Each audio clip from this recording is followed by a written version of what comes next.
Ve burada tabii bir diğer durumda özellikle Mısır'ın seçilmiş Cumhurbaşkanı'nın özellikle mahkeme salonunda çırpınarak ölmesi ve neticesinde ailesinin bile defnine müsaade edilmemesi de içimizde kanayan bir yara.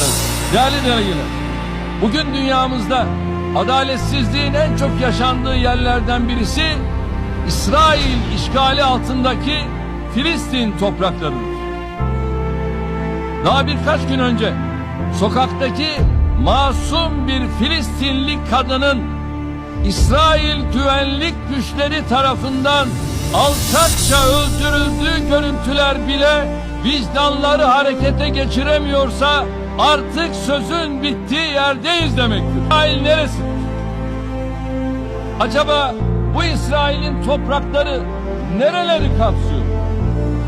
1947'de İsrail neresiydi? Filistin küçülüyor, İsrail büyüyor. Buyurun, İsrail büyüyor, Filistin küçülüyor. Ve geliyorum bugüne, güncel durum şu: artık adeta Filistin yok, neredeyse tamamına yakını İsrail. İşte sıkıntımız burada. Mevcut İsrail yönetimi bu cinayetlerinin yanında Gazze'deki insanlık dışı abluka, yasa dışı yerleşim faaliyetleri, Kudüs'ün tarihi ve hukuki statüsüne yönelik saldırıları gibi eylemleriyle uluslararası hukukun ötesinde insanlığın tüm değerlerini ayaklar altına alıyor. Uluslararası toplumun hala yeterince ilgi göstermediği sorunlardan biri de 72 yıldır çözülemeyen Keşmir ihtilafıdır. Güney Asya'nın istikrarı ve refahı Keşmir meselesinden ayrı düşünülemez. Şu anda Birleşmiş Milletler Güvenlik Konseyi'nin Birleşmiş Milletler'in almış olduğu karara rağmen Keşmir adeta abluka altında ve 8 milyon insan Keşmir'den ne yazık ki dışarı çıkamıyor.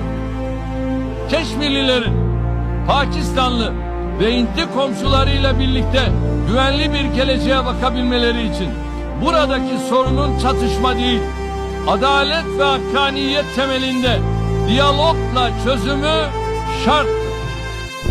Dünyanın bigane kaldığı konulardan biri de Müslüman Rohingyaların karşı karşıya oldukları insanlık trajedisidir.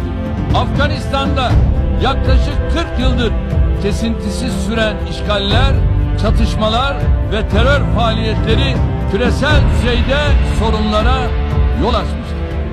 Artık bu kadim coğrafyanın huzura ve güvenliğe kavuşmasının vakti gelmiştir. Uluslararası toplum olarak hep birlikte bu konuda sorumluluk üstlenmeli, çaba göstermeli.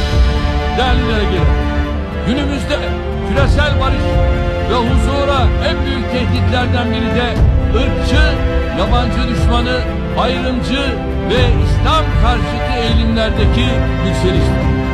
Müslümanlar nefret söylemine, kutsal değerlerine hakarete,